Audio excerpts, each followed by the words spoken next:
आज हम लोग एक ऐसे शख्स के बारे में बात करने वाले हैं जिसने खुद क्लेम किया है कि उसने 100 से भी ज़्यादा लोगों की हत्या की है। बट ब्राज़ीलियन पुलिस के पास जो ऑफ़िशियल रिकॉर्ड है उसमें 71 लोगों का नाम ज़िक्र है और उन 71 लिस्ट में से उसका खुद का बाप का नाम उस लिस्ट में शामिल है, यानी कि उसने अपने खुद का बाप का भी मर्डर किया है। लेकिन सोचने वाली बात यह है कि उसने क्राइम की दुनिया में कदम इसलिए रखा क्योंकि उसको अपने बाप का बेइज़्ज़ती का बदला लेना था और इसी चक्कर में उसने क्राइम की दुनिया में अनजाने में कदम रख दिया, सिर्फ 13 साल की उम्र में। और उसने अपने बाप का बदला लेने के लिए एक नहीं, 2-2 लोगों का मर्डर कर दिया। उसने अपनी गर्लफ्रेंड का मर्डर का भी बदला लिया और इस कहानी में एक लव स्टोरी एंगल भी है, जो इस कहानी को बहुत ही ज़बरदस्त बनाता है और इस पे एक मूवी भी बन सकता है बॉलीवुड का। इतने सारे लोगों का मर्डर करने के बाद ज़ाहिर-सी बात है कि उस पे सीरियल किलर का धब्बा लग चुका था। बट ब्राज़ीलियन लोगों का मानना कुछ और ही था, जैसे कि वो कोई एक मसीहा हो, मूवी की तरह, रॉबिन हुड की तरह, क्योंकि वो ऐसे लोगों को चुन-चुन कर मर्डर करता था जो ऑलरेडी क्रिमिनल है या फिर किसी पे क्रिमिनल केस हो या फिर कोई रेपिस्ट हो या फिर कोई ड्रग डीलर हो जो छोटे-छोटे बच्चों को ड्रग्स बेचता था। तो इसलिए ये कहानी बहुत ही इंटरेस्टिंग है और बाद में जब वो रिटायरमेंट लिया इस फील्ड से, तो उसने एक अपना खुद का यूट्यूब चैनल भी चालू किया जिसमें उसने लगभग 2,50,000 के आसपास सब्सक्राइबर गेन कर लिया। तो उतना तो मेरे पास भी नहीं है दोस्तों, और इस बंदे का नाम है पेड्रो रोड्रिगस फिलियो। अगर मैं नाम अच्छे से प्रोनाउंस नहीं कर पा रहा हूँ तो मैं उसके लिए माफी चाहता हूँ। और मेरा नाम है बंटी, आप देख रहे हैं बाउंटी बंटी। 28 जुलाई 1987 में पेड्रो का जन्म ब्राजील के एक शहर मिनास गिरियास के नाम से उस शहर का नाम है, और उसी शहर में एक छोटा सा शहर है, उसका नाम है सेंटा रिता दो सपुकाई, और वहां पे उसका जन्म होता है। और पेड्रो की फैमिली इतनी बड़ी नहीं थी। पेड्रो था, उसका मम्मी था और उसका फादर था। उसका फादर जो है उसी शहर में एक स्कूल में सिक्योरिटी गार्ड का जॉब करता था और उसका मम्मी हाउसवाइफ थी। पेड्रो का जब जन्म होता है उसके सर में एक गहरा सा घाव रहता है, क्योंकि उसका फादर जो है बहुत ही वायलेंट किस्म के आदमी थे। ड्यूटी से लौट के दारू पीता था और उसकी मम्मी को बहुत ही मारा पीता करता था, जो कि आम सी बात है, आज भी होता है भारत के कई सारे गाँव में। चलो कहानी में अब वापस चलते हैं। जैसे कि मैंने बताया आपको, पेड्रो का फादर बहुत ही वायलेंट किस्म के आदमी थे। तो क्या होता है कि एक दिन पेड्रो का मम्मी जब प्रेग्नेंट था और पेड्रो पेट के अंदर ही था, तो उसका फादर आके पेड्रो के मम्मी के पेट में इतना जोर से लात मारता है कि पेड्रो को पेट के अंदर ही अपने सर पे चोट लग जाता है। इसके वजह से पैदा होने के बाद भी वो चोट दिखने लग जाता है। पेड्रो का जन्म होने के बाद जब से उसने होश संभाला है, यानी कि उसको चीजें समझ में आने लगी, तब से उसने अपने मम्मी के प्रति वायलेंस होते हुए देखा है उसके फादर के तरफ से। बट वो सब मतलब छोटा-मोटा चीज़ है, वो होता रहता है फैमिली के अंदर, तो उसमें उसने कभी इंटरफेरेंस नहीं की, क्योंकि वो बहुत ही छोटा था उस समय पे। जब वो 13 साल का हुआ तो उसके घर में एक फैमिली फंक्शन चल रहा था और उसमें उसके कज़न ब्रदर्स भी आए हुए थे। तो क्या होता है कि उसके कज़न ब्रदर के साथ थोड़ा-सा हाथापाई हो जाता है और उसी चक्कर में पेड्रो क्या करता है कि वो अपने कज़न ब्रदर को एक शुगर केन रोलर जो होता है उसके अंदर धकेल देता है। इसके चक्कर में क्या होता है कि उसका कज़न ब्रदर का हाथ जो है थोड़ा-सा कट जाता है और फैमिली इंटरवेंशन के वजह से उसका कज़िन बच जाता है। तो उस दिन उसके हाथों से एक क्राइम होते-होते रह गया, जो कि पेड्रो 13 साल का ही था, तो इस मैटर को फैमिली वाले भी इतना सीरियसली नहीं लेते। इस फंक्शन के कुछ दिनों बाद ही क्या होता है कि पेड्रो का फादर का जॉब चला जाता है, और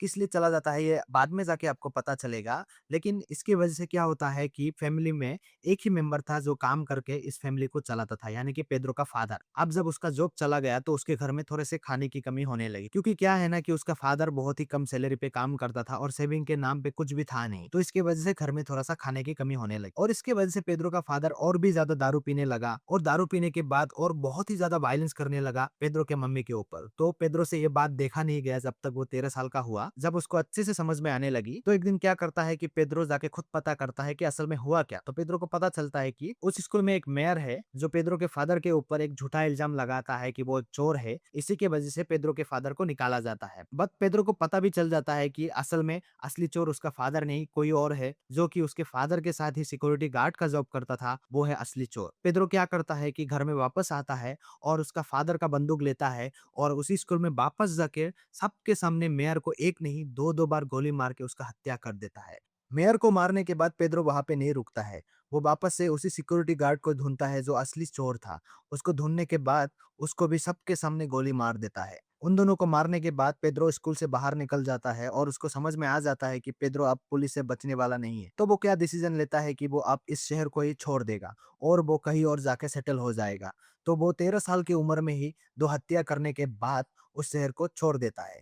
महज 14 साल की उम्र में पेड्रो ने अपने बाप का बदला 2-2 लोगों का खून करके ले लिया। लेकिन उसको ये भी पता था कि वो अब बचने वाला नहीं है पुलिस के हाथों से। तो वो क्या डिसाइड करता है कि वो उस शहर को छोड़ देगा और किसी अन्य शहर में जाके बस जाएगा।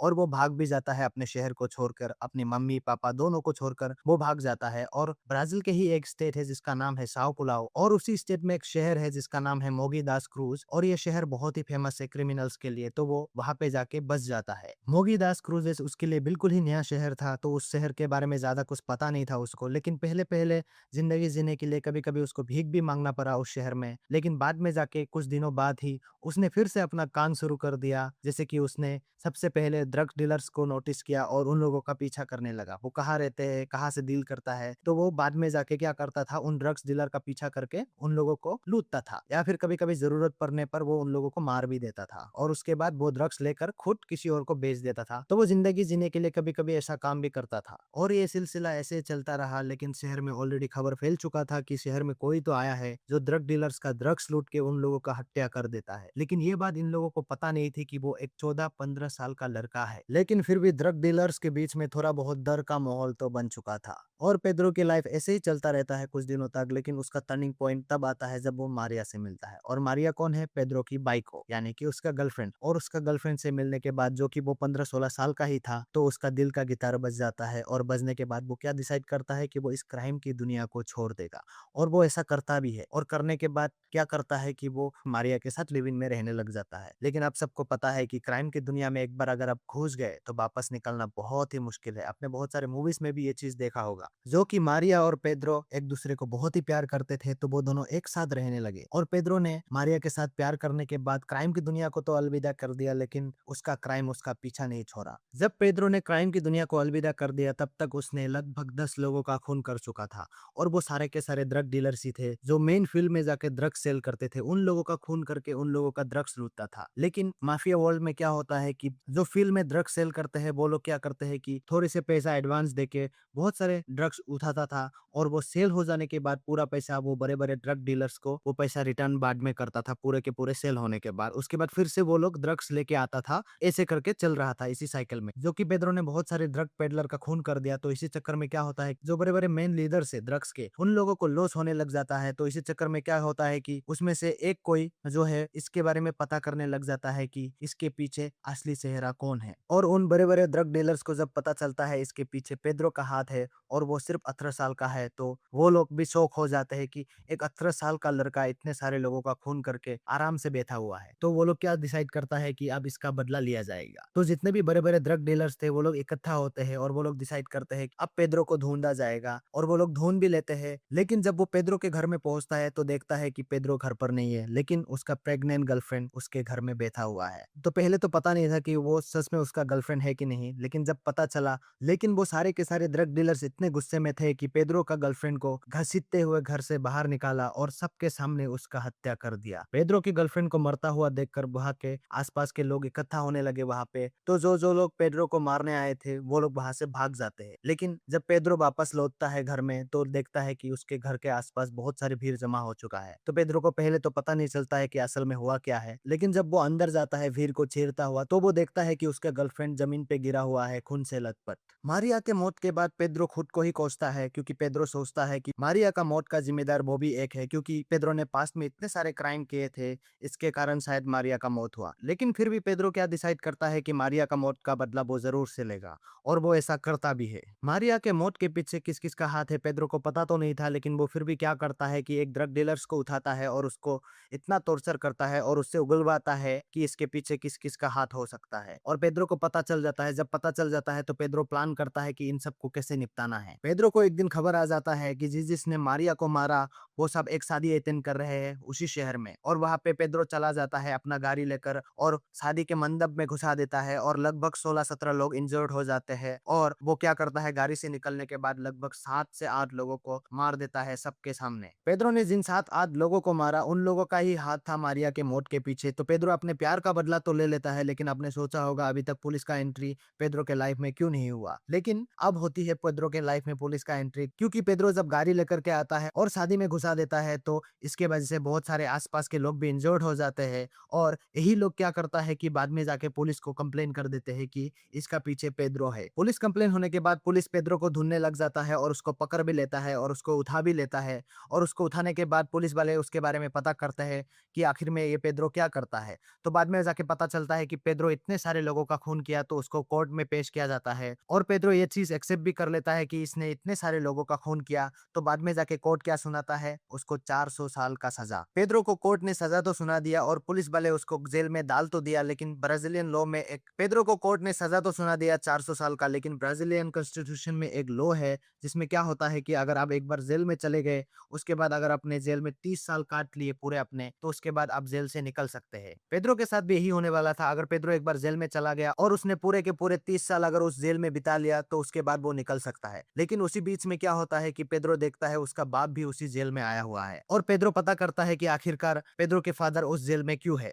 और पेड्रो को पता चलता है कि उसका मदर अब इस दुनिया में नहीं रहा और इसका जिम्मेदार है सिर्फ उसका बाप। और जब पेड्रो को पता चलता है कि पेड्रो के फादर ने उसकी वाइफ को यानी कि पेड्रो की मम्मी को चाकू से 20 बार वार करके मार डाला, तो पेड्रो का खून खौल उठता है और वो फिर से सोचता है कि उसका मम्मी का मौत का बदला वो ज़रूर से लेगा और वो बाद में जाके उसका बदला भी लेता है। और कैसे लेता है? क्योंकि हर एक क्रिमिनल का अलग-अलग सेल होता है, हर एक क्रिमिनल को हर एक जगह पे एक्सेस नहीं मिलता है। लेकिन पेड्रो फिर भी प्लान लगा के उसके फादर के सेल का एक्सेस कैसे भी करके ले लेता है और जब उसके फादर के सेल में वो पहुँचता है, तो वो एक चाकू लेके आया हुआ होता है और उसके फादर के दिल में कम से कम 22 बार वार करके उसके फादर का दिल निकाल लेता है और दिल निकालने के बाद वो अपने दाँत से काट के उसको फेंक देता है। यानी कि उसने अपने बाप का दिल को अपने मुँह में लेकर खाने की कोशिश की, लेकिन उससे नहीं हुआ क्योंकि वो एक इंसान ही था। लेकिन फिर भी उसने अपने फादर का खून कर दिया अपने मम्मी का बदला लेने के लिए। उसका फादर का खून करने के बाद पेड्रो की सज़ा और 10 साल बढ़ जाती है, लेकिन जैसे कि मैंने पहले ही कहा था कि ब्राज़ीलियन कॉन्स्टिट्यूशन में एक लॉ है जिसके चलते है कि आप अगर एक बार जेल में चले गए और उसके बाद आपने उसी जेल में 30 साल बिता लिए, उसके बाद आप वहाँ से निकल सकते हैं। लेकिन इसी 30 साल के बीच में क्या होता है कि पेड्रो को बहुत सारे लोग मारने की कोशिश करता है, लेकिन कोई भी सक्सेस नहीं होता है। जिन लोगों ने पेड्रो को जेल के अंदर मारने की कोशिश किया, वो लोग सक्सेसफुल तो नहीं हुए, लेकिन जिसने भी ट्राई किया पेड्रो को जेल के अंदर मारने की, वो लोग खुद मर गए पेड्रो के हाथों। तो इसी चक्कर में क्या होता है कि पेड्रो का किलिंग का आंकड़ा 100 से भी पार चला जाता है जेल के अंदर ही। और पेड्रो जब पहली बार जेल में जाता है, वो लगभग 22 साल का था और वो जब 30 साल बिता लिया, उसके बाद वो 52 इयर्स का हो जाता है और जेल से छूट जाता है और जेल से छूटने के बाद वो एक यूट्यूब चैनल चालू करता है और उसका नाम रखता है पेड्रो रोड्रिगेज फिलियो। और उसमें वो क्या सिखाता है लोगों को कि ये सब चीज़ फैंटेसी के लिए अच्छी नहीं होती है, मतलब लोगों को ज्ञान देने लग जाता है। और वो सारे के सारे कहानी लोगों को बताने लग जाता है कि वो उसने कैसे खून किया और कब किया और क्यों किया, वो सारे के सारे रीज़न बताता है और इसके वजह से उसको लगभग 2,50,000 के आसपास सब्सक्राइबर गेन हो जाते हैं उसके यूट्यूब चैनल पर। लेकिन वो जब 68 इयर्स का हो जाता है, तो वो क्या होता है कि बाहर जब घूम रहा था, 2 लोग आके उसका खून कर देता है गोली मार के, बहुत बार गोली चलाता है उसके ऊपर और 68 इयर्स में उसकी मौत हो जाता है। और यही था पेड्रो रोड्रिगेज की कहानी। अगर आप सबको अच्छा लगा तो चैनल को ज़रूर से सब्सक्राइब कर देना और ऐसे ही कहानी के बारे में आप सबको अगर पता है तो कमेंट करके मुझे ज़रूर से बताना और उस टॉपिक को मैं ज़रूर से कवर करूँगा और मेरे चैनल को ज़रूर से सब्सक्राइब कर देना। प्लीज़ मैं आप सबसे रिक्वेस्ट करता हूँ।